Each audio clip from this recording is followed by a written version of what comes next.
Hi, this is Roger, thanks for dropping by. For those relatively new to my channel, you probably wouldn't know that my other hobby is bonsai.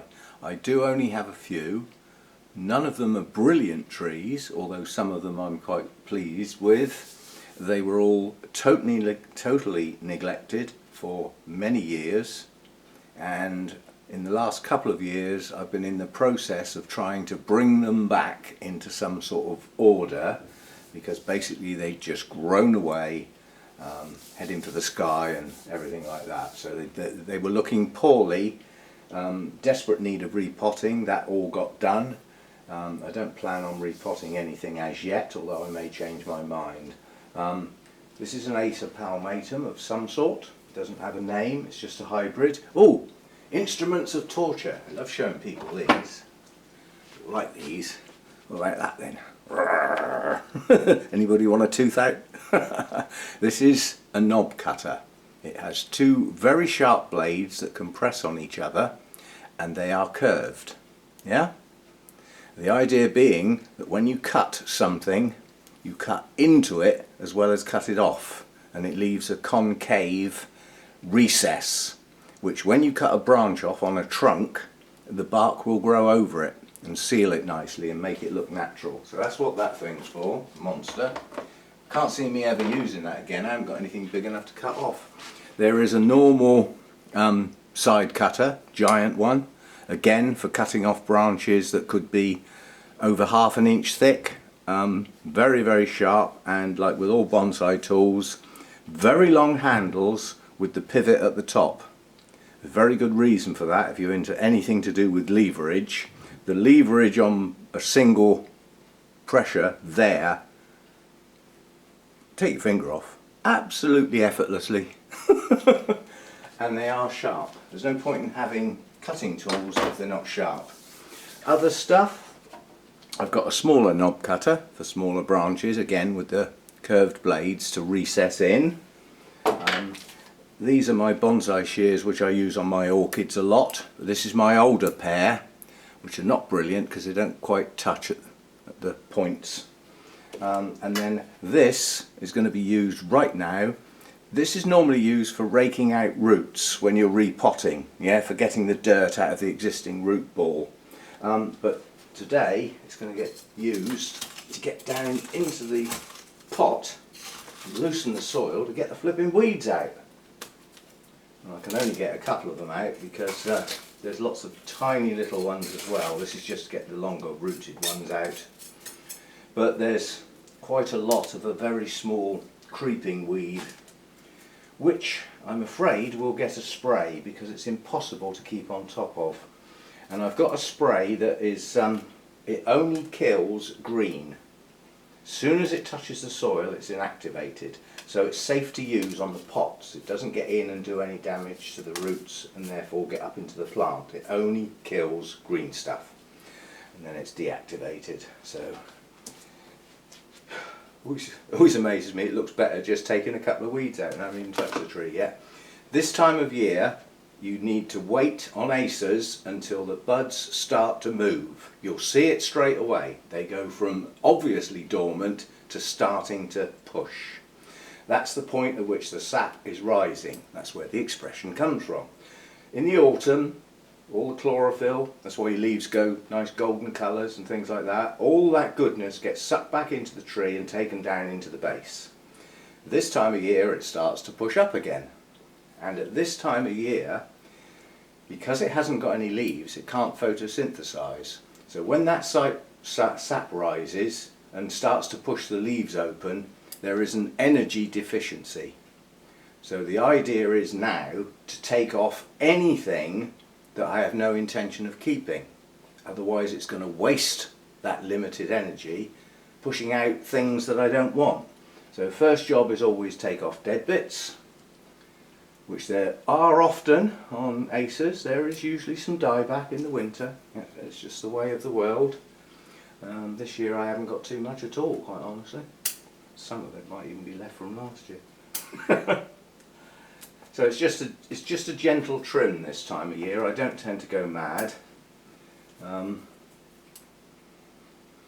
Now last year I was after back budding, so I was trying to push it back inwards, back towards the centre of the tree, and in some cases it's worked and in other places it hasn't worked at all. But if you take your dead wood out before your leaves open, you won't damage your structure trying to get at that dead wood later in the year when it's almost impossible to even see it, let alone get at it. So do it in the spring. Now all this spindly stuff up here, that's called sacrifice. Yeah? You have to let a tree grow sometimes and not keep pushing it back.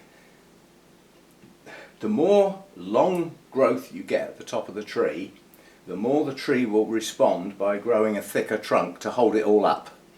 So the way to thicken your trunk up, and it even works on branches, is to just let it go now and again. And in places, that's what I did last year. But I don't want it. It was only done as a sacrifice to thicken parts of the tree up. So branches like this, I take them back to the first two buds and see what they do. So these big long dangly bits like that, they're not wanted. I don't want them. I never did. Now that one decided to fork and push out wrong. It's got a very long extension before the first two buds, so it's now of no use at all. So that can come right off. That one didn't work. This one up here grew a very long extension and forked, so that's useless, but it's got two buds quite near the main part of the tree. So we'll cut it back a little bit higher than where those buds are. When you trim an Acer, very frequently from the point you trim it, it will die back a small amount, probably up to about ½ centimetre. So by leaving that piece of wood, it doesn't die back into where the two buds are. So you keep those two buds that you cut back to. So don't cut back tight. Again, we've got a giant one over here that has two buds relatively near the base. I'm going to give it a go and see what it does. If it pushes out strong on one of them, and I can get to it before it gets too long and force it to branch again by trimming it, then it might be of some use. This one has got two buds quite close in, so we'll keep that. This one is, again, two buds quite close in. So some of these extensions have worked, and I will get some new branches in some reasonable places this year. The structure of this tree is lower branch, which unfortunately is growing upwards. It needs coming down, but I've got a feeling if I try and bend it, it'll snap. So I'm stuck with it now. Should have done it when it was younger. But anything that sticks dramatically upwards like this, you're probably a bit too far away to see it. Actually, let me just get the last of these really silly long bits off. And actually that needs I do need the bigger ones. Quite a large branch to take off, and I need to get right in and do it in one cut so that it comes off clean. Like that. So that's quite a lot to cut off in one go. Yeah, but that was a sacrifice branch anyway, so that's off now. You certainly won't need them again. Now I'll just, camera will wobble about a bit, but I'm going to come in a bit closer so that what I'm actually talking about you can actually see. So we'll just move in a lot closer to the branch structure now, so that as I'm talking about it you can actually see what I'm talking about. Somewhere about there I think is about right.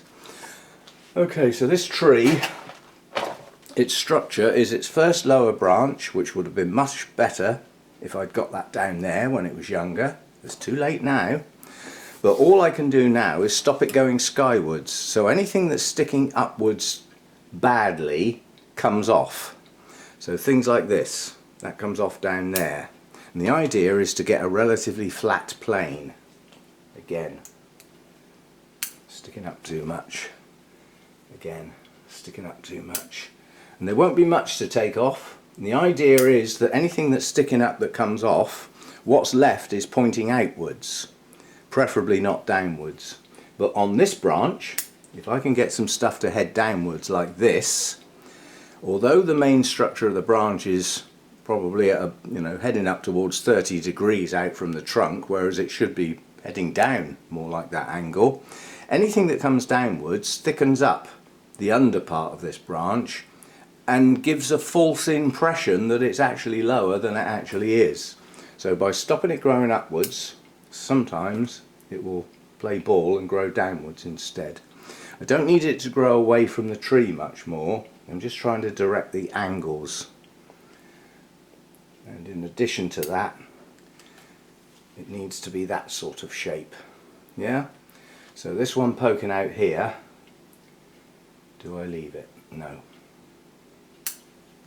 Just trying to get an overall shape that is ovalish, not round, but oval, that has branches in all parts of the contents of that oval, which I haven't got yet, but I did get back budding back here, and these branches will come in and fill these two gaps, which are quite large. This gap here has also now got branches and buds pointing into it. So by the end of this next growing season, this branch won't look too bad.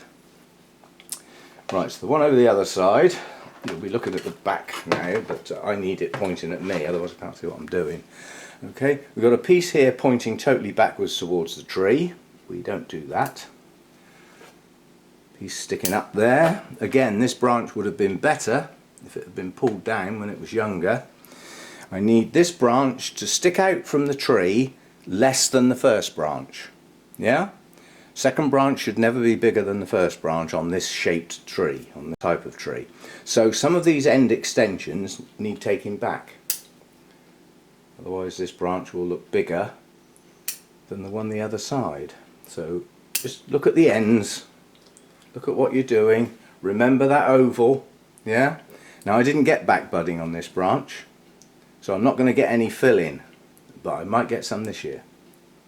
Always live in hope.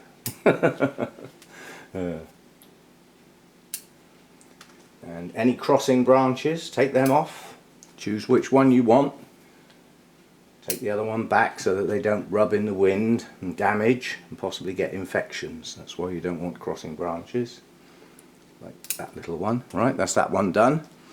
And we move round again to the apex, which is not very good on this tree. Because of the neglect, branches were allowed to grow that shouldn't have been. And I'm looking all the time to see if a replacement branch can be produced. This branch here should have been here, not sticking upwards.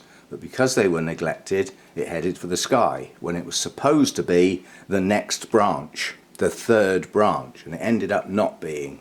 So from the front view, which is what you've got now, I'm trying to fool it into having another branch and a structure in this area. It's not working very well, but it's a lot better than it was when I started work on it after a long period. So on this one I've got one silly bit here sticking out, that's of no use because it's, and here I've got a couple of long extensions I can do without, and that one needs coming off. Come on, cut. Oh, let's get my good ones. Those are my old ones and they haven't got a point. If I get the other ones, the new ones, they will be more precise. I'm not going to take too much off here. But I did get some back budding here, which is what I worked with this year. Didn't want to work with it last year because it was new and delicate. But this year, those back buds should push on and start forming sturdier branches. So there's not a lot more I can do with that. I just need to wait to see which bits are dominant when it grows. And then we get to the top, and the more you take off the top, the better. You'll push the energy into the lower branches. So I always try not to leave too much on the top because it's easily replaced. The plant will really try and grow the top of the tree upwards. So you can hack off almost as much as you like and it'll just replace it. So I'm just trying to take the top down a bit really, that's all, so that it's not extended too high. If the apex gets away from the rest of the tree will really look left behind. It does, I've seen some like it, and they really just look as though they're almost two separate entities. So that's about all I'm going to do on this one for this year. For now, I will come back to it again. And you have to go careful. If you do summer pruning on an Acer, you've got to time it depending on what you want it to do.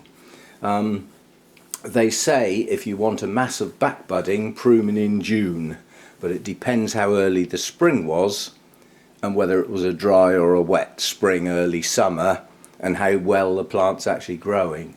Whether that is, you know, it's full flood of growth. But there is a point where it's at its maximum growth rate, and if you prune at that time, it'll push new growth out all over the place, even in unexpected places. So if you do that too early, it doesn't work very well, and if you do it too late, you drain the energy of the plant. So you just got to time that right, basically. Do what you can. And the beauty of a tree is, if you get it wrong, it'll probably grow a new bit anyway. So that's that one done. I have another similar one to this that will get the same sort of treatment, and then I have what I'd call more like a real bonsai Acer that's actually got a name, to Shoujo, which we'll have a look at. I've got a hornbeam, which I'm doing very little to that this year. I need that to grow. And I have one that I'm debating whether I'm going to sell it or keep it. If I keep it, I have to repot it because the pot's broken, because it was a cheap Chinese pot and it cracked in the frost, so it's got a chunk missing. And I also have a Scots pine. So I do have one conifer to look at, and that's a bit later because they don't start to grow as early in the year, so we won't need to do that. So that's a quick look at one, and just to chat about, it's easier to say what's wrong with this tree than what's right. The trunk's too long for where the first branch is. That gap is far too big, that gap is far too big, and the third branch should not be growing upwards, it should be growing slightly backwards. You're supposed to start your lowest branch, doesn't matter whether it's left or right, but your first branch should grow slightly forward and generally be downwards for this type of tree.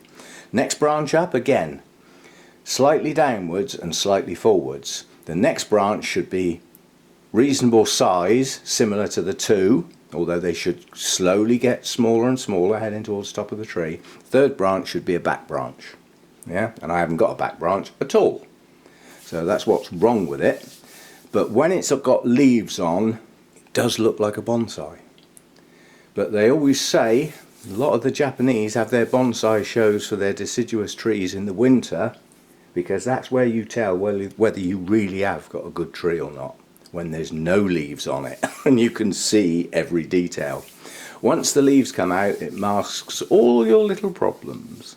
So we probably won't look at that one again until it's in full leaf, especially the new leaves, because they're such a gorgeous colour. So we'll get back to that to look and see where it has actually opened leaves, which bits are growing more vigorously. We'll have a look at that later in the year. So that's that one, and I'm going to film each one as I do it, but I won't do anywhere near as much chit-chat with the rest of them.